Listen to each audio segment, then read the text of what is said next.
지금부터 국민의힘 평택시의회 입장을 좀 밝히도록 하겠습니다. 평택시의 원구성 지연에 대한 국민의힘 입장 정보. 연일 특곡지는 도변에 서민들의 삶은 팍팍하기만 합니다. 쏟아진 폭우가 아직도 지나간 상태로 농민들은 눈물을 쏟고 계십니다. 하지만 시민의 삶을 가장 가까이에서 챙겨야 할 평택시 의회의 시간은 멈춰 있습니다. 오히려 시민들이 시의회를 걱정하고 계십니다. 탄핵이 남자들도 정쟁만 있다면 중앙정치를 닮아가는 것은 아닌지, 자리 싸움에 시민들의 삶은 뒷전이 되는 것은 아닌지 우려의 눈으로 지켜보고 계십니다. 그 이유를 불문하고 송구스럽습니다. 평택시의회가 하루빨리 정상화되기를 바라며 최선을 다하겠습니다. 지금이 비정상적이고 우려스러운 상황이 누구의 탓인지 따지고 싶은 생각은 없습니다. 지금 평택시 의회는 논리적인 설명과 호소가 통하지 않는 비이성의 시간을 보내기 있기 때문입니다. 그럼에도 평택시의 국민의힘 의원들이 지금의 상황을 어떻게 바라보고 있는지 시민분들과 언론인분들께 입장을 설명드리고 지혜를 구하고자 이 자리를 빌리고자 합니다. 아시는 바와 같이 지난 6월 27일 평택시의 의원들은 본 회의를 열어 제9대 의회 후반기를 이끌 강정구 의장과 김명숙 부의장을 투표로 선출하였고 전반기 유승용 부의장은 그 결과를 선포하였습니다. 이후 더불어민주당 대표위원과 일부 의원들은 강정구 의장의 선출 과정에 대문제를 제기하기 시작하였고 이후 이들은 강정구 의장이 자진 사퇴하라는 비합리적이고 비이성적인 요구에 장막해 있으며 원구성 협의에 나서고 있지 않습니다. 안타깝게도 더불어민주당 평택시 대표위원과 몇몇 시의원들의 주장에는 명분도 민주도 민생도 없습니다. 이것이 우리 국민의힘 의원들의 일치된 견해입니다. 첫째, 명분이 없습니다. 분명히 할 것은 지금의 상황이 더불어민주당의 내부 협의 과정에도 촉발된 분열이 결과라는 것입니다. 그 원인을 찾아 바로잡고 싶다면 더불어민주당 내부에서 찾아 반성하면 될 일입니다. 그 원인을 국민의힘에서 찾는 것은 번지수를 잘못 찾은 하소연에 불과합니다. 받아들일 수 없는 요구로 일관하여 원구성을 지원하는 것은 시민들을 기만하는 행위입니다. 사사로운 정치적 욕심으로 오해를 받을 수 있는 명분 없는 벼랑끝 정쟁을 중단하고 더불어민주당이 원구성 협의에 적극적으로 나서주기를 바랍니다. 둘째, 민주가 없습니다. 더불어민주당의 대표위원과 몇몇 시의원들은 본 회의를 그냥 민주적 절차로 선출된 강정구 의장의 선출 과정을 문제 삼으며 사퇴를 요구하고 있습니다. 할 수만 있다면 탄핵이라도 하겠다는 기세입니다. 하지만 민주당의 대표위원이 직접 의회 사무국의 입장에 받은 법률자문 결과만 보더라도 강정구 의장의 선출 과정은 아무런 문제가 없다는 해석을 내놓고 있습니다. 강정구 의장과 김명숙 부의장은 의원 개개인에 부여된 그 독립성과 자율성을 가지고 민주적 절차에 의해 선출되었습니다. 협의행의 가치가 시민들을 대표하는 의원들이 갖는 독립성과 자율성이 가치보다 앞서야 하는 것인지 되물지 않을 수 없습니다. 협의가 지켜지지 않았다면 지도부의 리더십을 돌아볼 일이지 의원들의 고유권의 행사의 자유를 문제 삼아 일은 아닙니다. 문제 삼을 일은 아닙니다. 원하는 결과를 얻기 위해 각자에게 부여된 자유를 막아서는 것은 전체주의에 지나지 않으며 민주주의를 훼손하는 행위입니다. 민주주의 가치가 지켜지기를 원한다면 더불어민주당 의원들이 비민주적 발당의 정쟁을 멈추고 의회 정상화에 나서기를 바랍니다. 셋째, 민생이 없습니다. 평택시는 추위 감액 추경 심사를 앞두고 있습니다. 줄어든 예산이 시민들의 삶에 상처가 되지 않도록 충분한 토론과 수기 시간을 그 어느 때보다 길게 가져야 합니다. 이번 추경에는 서민들과 소상공인들이 하루하루를 지탱하게 하는 예산뿐 아니라 사회적 약자 생활 지원을 위해 시급히 수립되어야 하는 예산들이 포함되어 있습니다. 국민의힘 의원들이 비상한 각오로 원구성 협의에 임한다고 생각하는 이유이기도 합니다. 하지만 안타깝게도 지금의 의회 상황이라면 추경심사 가능 여부 자체가 불투명해 보입니다. 시민들을 생각하는 의원이라면 더구나 더불어민주당 소속 정장선 시장의 원활한 시정 활동을 지원하고자 한다면 더불어민주당 의원들이 소모적인 정쟁을 중단하고 생산적인 협의의 장에 나서주길 바랍니다. 존경하는 시민 여러분, 언론인 여러분, 지금 평택시에 필요한 것은 중앙정치를 닮은 정쟁이 아니라 시민들의 민상을 앞다퉈 챙기는 선의의 경쟁입니다. 정치적인 평가는 시민들에게 이루어지고 역사에 기록됩니다.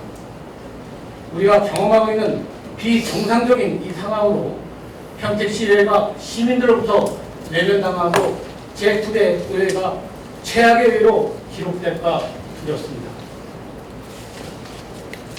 정당의 논의를 넘어 시민들의 삶을 때로는 경쟁하고 때로는 힘을 모았던 평택시의 훌륭한 전통은 이어져야 합니다. 하기에 국민의힘 평택시 의원 일동은 다시 한번 호소드립니다. 더불어민주당은 태도 없는 정쟁을 중단하고 평택시 의회를 정상화하기 위한 원구성에 적극 나서주길 바랍니다. 시민 여러분께도 평택시 의회가 조속히 정상화되어 시민 편에 설 수 있도록 관심과 조언을 아끼지 말아주시길 요청드립니다. 2024년 8월 5일 평택시의회 국민의힘 의원 일동. 감사합니다.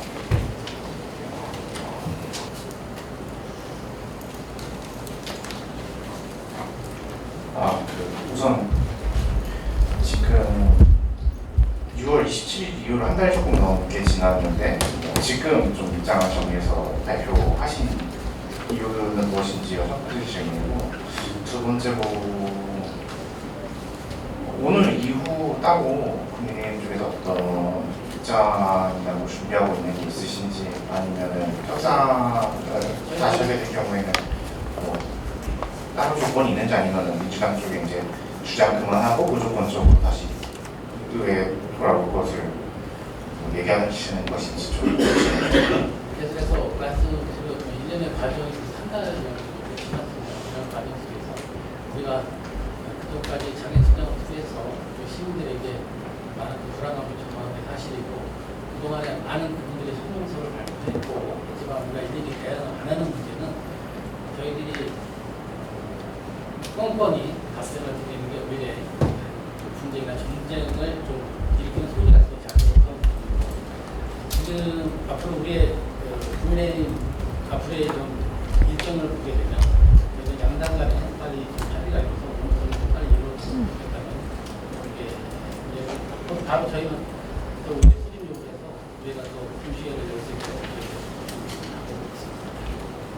이 자리는 다시 한번 말씀드리지만 그동안 저희들이 많이 참았습니다. 저는 또 참는 것이 그런 말 여러분들이 많이 하는데 정말 용기가 많이 있었습니다. 정말 어느 순간에는 순간순간 우리가 대응을 해서 이게 아니다라는 걸 밝히고 싶고 이게 어떻다라는 것도 우리의 입장을 내세우고 있지만, 그래도 우리는 왜 정상화라는 목표 하나로 갖고 계속 성공적을 언론인들 많이 궁금해하시는 부분들을 참고 이제 드렸던 부분이고, 그 부분에 대해서는 앞으로 제동스럽게 생각한다는 말씀이죠.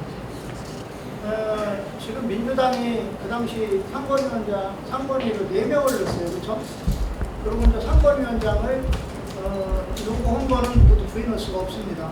그러면 4명을 하게 되면 상임위원이 6명 이상을 넘어설 수가 없습니다. 그러면 저희는 2명이 들어가야 되는 상황이 오는 거죠. 그리고 또 그쪽은 4명이 가면서 상임위원장을 가기 때문에 이건 불합리하다.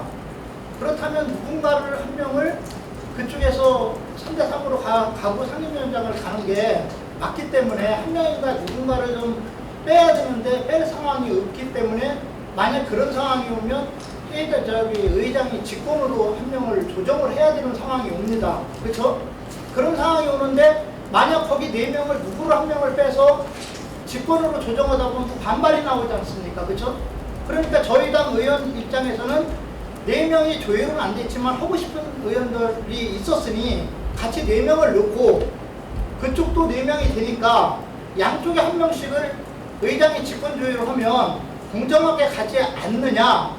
이건 전략상의 문제였던 겁니다. 전략이라는 거. 그렇죠. 전략상의 문제고 그게 가장 원만하게 가는 방법이 아니었느냐는 생각에서 일단은 4명을 가고자 하는 의원들은 다 거기다 넣었던 이유 중에 하나인데 그게 왜 문제가 되는지는 제가 좀 이래 되묻고 싶습니다.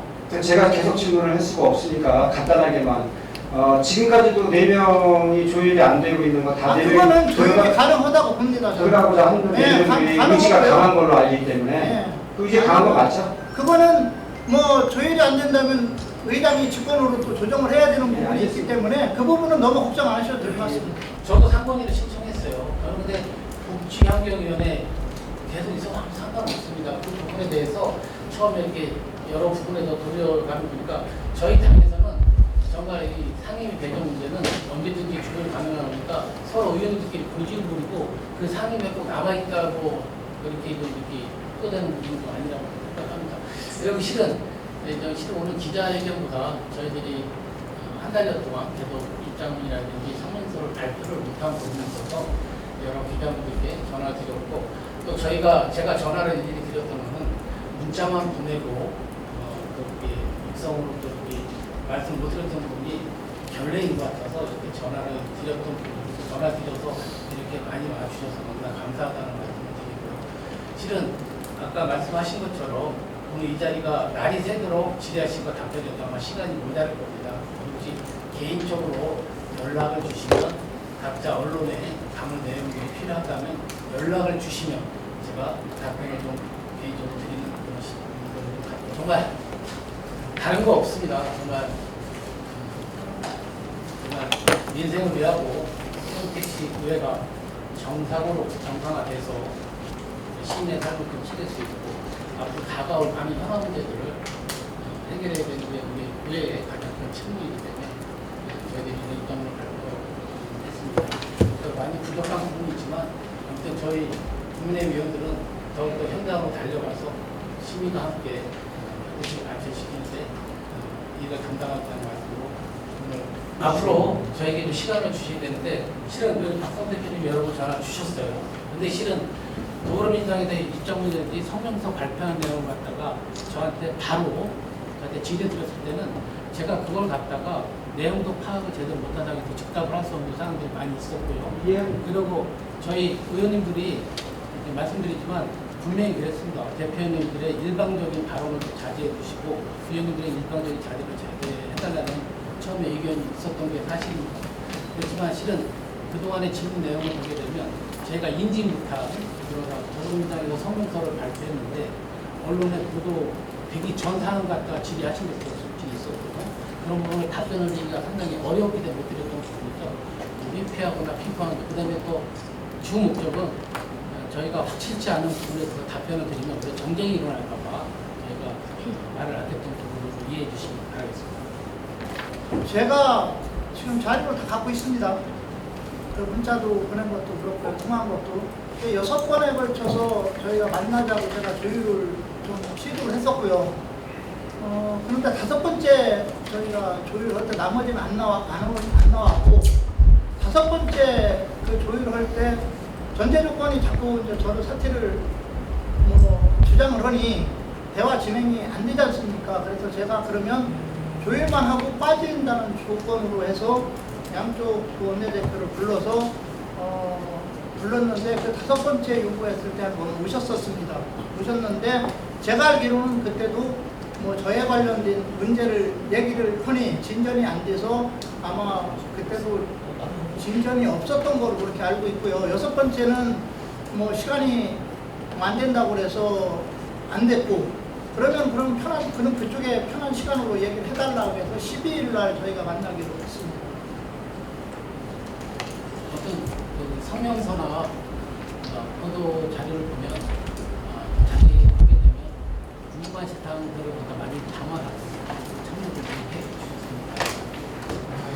주셨습니다. 많이 부족하지만 오늘 일정을 발표하고 마치도록 하겠습니다. 감사합니다. 안녕하세요.